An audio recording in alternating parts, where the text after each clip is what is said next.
Arsenal has just secured the signing of one of English football's most promising young talents. Meanwhile, Atlético Madrid has just proposed the most audacious swap deal of the entire summer transfer window to Arsenal, involving one of our players heading to Atlético in exchange for Julian Alvarez, and Mikel Arteta has just clashed with the Arsenal board over his captain's future. Are we about to say goodbye to Martin Ødegaard? If you want all the details on these bombshell stories as the transfer window enters its most dramatic phase yet, subscribe right now, turn on notifications, and let's dive right in. Let's jump straight into the first story because TalkSport have just confirmed the news every single Gooner has been waiting weeks to hear. Arsenal have agreed a transfer fee with Leicester City for Jeremy Monga, and the teenager turns 17 on July the 10th, at which point he can formally sign a professional contract. The fee is £10 million. £10 million for a player who has been compared to Vinicius Jr. £10 million for a teenager who became the second youngest debutant in Premier League history. £10 million for a player that Manchester United, RB Leipzig and Bayer Leverkusen were all competing to sign. Andrea Berta has just won one of the most competitive youth transfer races in recent memory, and he did it at a bargain price. Think about what Arsenal are getting here. Monga first broke into Leicester's first team at just 15 years old, becoming the second youngest Premier League debutant in history behind Arsenal's own Ethan Nwaneri. He then became the youngest ever scorer in the Championship against Preston North End. His former manager Ruud van Nistelrooy described him as a fantastic talent, and young talent expert Jacek Kulig went even further, awarding him a 9.5 out of 10 potential rating and comparing him directly to Vinicius Jr. The plan is clear and sensible. Monga travels with Arsenal for pre-season, gets a genuine look under Arteta's coaching, and then a decision on the right loan destination is made from there. Crucially, the club are determined not to repeat the Nwaneri Marseille mistake. The next loan must be carefully selected, with guaranteed game time and a manager who will develop him correctly. At £10 million for that profile, that potential, and that ceiling, this might end up being the smartest piece of business in Arsenal's entire summer window. Welcome to North London, Jeremy. The future starts now. Now let's talk about the Alvarez situation, because according to Cope, Atlético Madrid have just offered Arsenal one of the most audacious swap proposals of the entire summer. And there is a plot twist buried in this story that completely changes the landscape of everything we thought we knew about Julian Alvarez's future. The offer from Atlético is this: Victor Gyökeres plus approximately £52 million in exchange for Julian Alvarez. Diego Simeone's side are openly unwilling to negotiate with Barcelona and are actively exploring a Premier League route for their star striker. They want a pure and simple centre-forward as a replacement, and Gyökeres, 21 goals in his debut Premier League season, fits that profile perfectly. Now, Arsenal have been described as open to keeping Gyökeres for another season, but the prospect of swapping him for Alvarez, a player the BBC's Sami Mokbel has called a dream acquisition for Arteta and Berta, is the kind of offer that demands serious consideration rather than an immediate dismissal. The stats comparison we covered recently was brutal in Alvarez's favour across virtually every metric that matters beyond just finishing. He is simply a more complete footballer than Gyökeres in almost every dimension. But here is the plot twist that changes everything. Matteo Moretto is reporting that Alvarez has already informed Arsenal and PSG that he is waiting for Barcelona. His dream is to play for the Spanish club, and until that avenue is definitively closed, the Argentine is not committing to anyone else. After Argentina's game against Austria at the World Cup, Alvarez was completely transparent. He told the media he wants to leave Atlético and that the best thing for everyone is a transfer. But Barcelona remains his first choice. Berta must monitor those Barcelona negotiations with absolute precision. The moment that door closes, and given Barta's financial situation it very well might, Arsenal must be ready to move at lightning speed. The swap deal framework is already on the table. The decision on Gyökeres becomes dramatically simpler if Alvarez says yes. Do not blink, Berta. This one moves fast.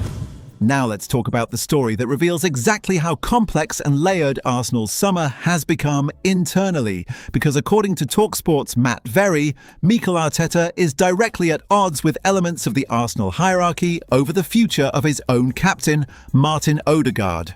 Very was unambiguous about the tension. I think there's some at the club in terms of the hierarchy who would consider big offers for Odegaard. I think it would take quite a lot to persuade Arteta to accept that. He loves Odegaard. He has him as his captain. There was obviously some talk this season about whether Rice should replace him as captain. Arteta's always been so forceful that Odegaard is his captain, that he's his man.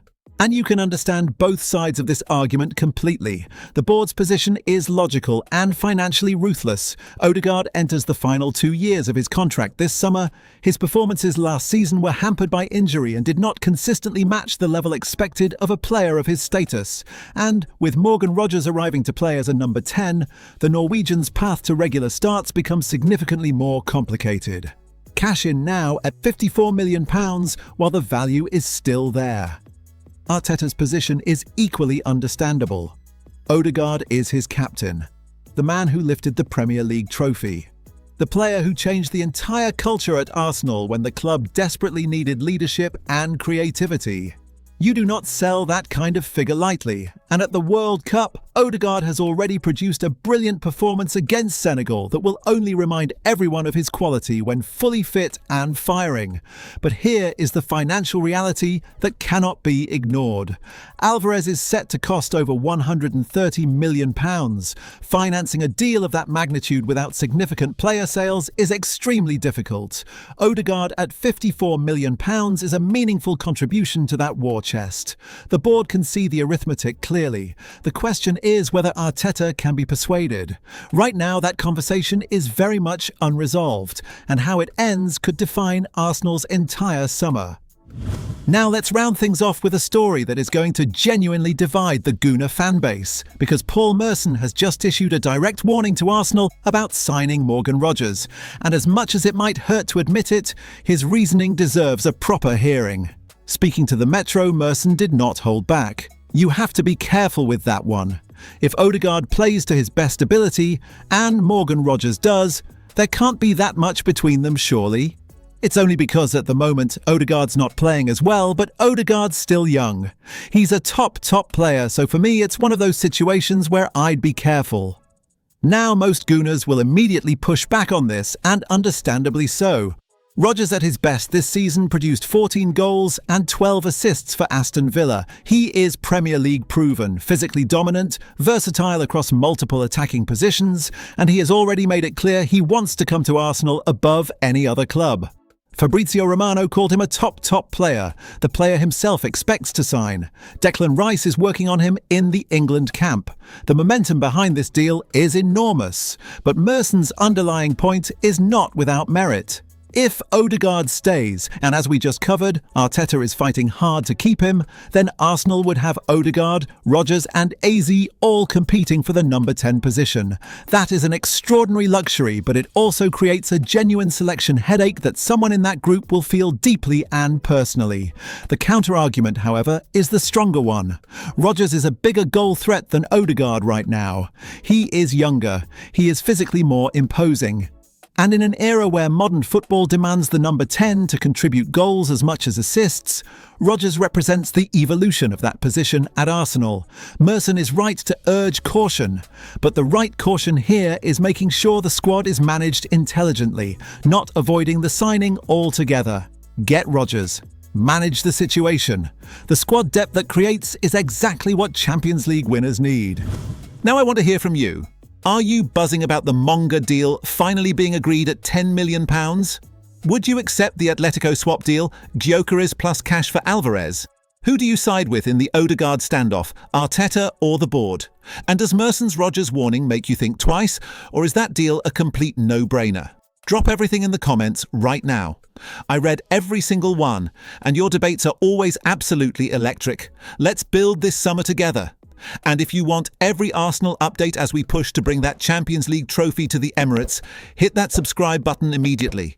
Smash it right now and turn on notifications. This window is delivering everything, and we are coming for it all. Until next time, Gooners, come on you Gunners!